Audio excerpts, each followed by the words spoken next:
د ګلپاڼې شرمناکه ویډیو چا وایرل کړه؟ دا څومره حقیقت لري؟ که ځان پوهول غواړئ نو ویډیو تر اخره وګورئ. په دې ویډیو کې به له تاسو سره هغه ویډیو هم شریکوم چې تاسو هر څه په خپلو سترګو وګورئ او یقین مو وشي.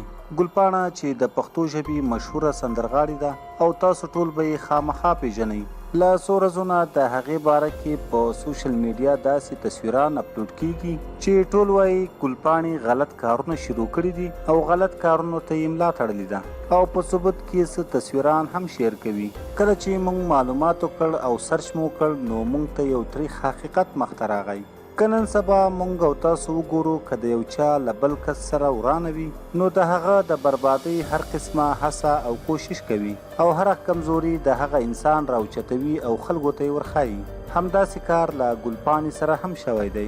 ځینې کسان چې د هغې څخه سوځي نو د هغې همشکله ځینې تصویران او ځینې ویډیوګانې پیدا کړي دي او په سوشل میډیا یې شیر کړي دي او بیا یې ویلي دي چې دا ګلپاڼه ده. خو د مکمل معلوماتو نه پس موږ ته دا حقیقت په لاس راغی چې دغه جنۍ ګلپاڼه نه ده او د هغې هم شکله ده چې خلکو هسې یوه پروپاګنډه شروع کړې ده چې ګلپاڼه بدنامه کړي. دوستانو تاسو به د ویډیو په آخر کې هغه ویډیو هم خپله وګورئ چې دغه ګلپاڼه ده او که بل څوک. نو د ویډیو تر اخر را سره پاتې شئ.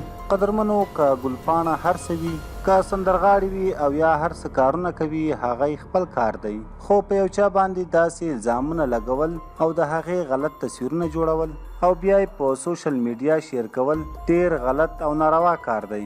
هر انسان ته پکار دی چې له داسې ناوړه کړو څخه ځان وساتي، ځکه که یو څوک په یو چا پسې هسې خبره هم وکړي نو په انسان څومره بده لګي.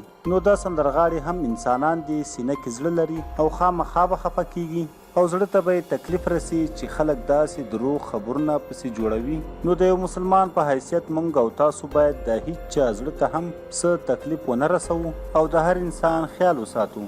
دوستانو دا وه زموږ د نن ورځې ویډیو. امید ده چې ستاسو به خوښه شوي وي. غوښتل مو چې دا معلومات تر تاسو در ورسوو او په دې حقیقت باندې تاسو خبر کړو. زموږ چینل در سره سبسکرایب کړئ. تر بلې ویډیو مو په لوی او بخښونکي رب سپارم. د الله په امان.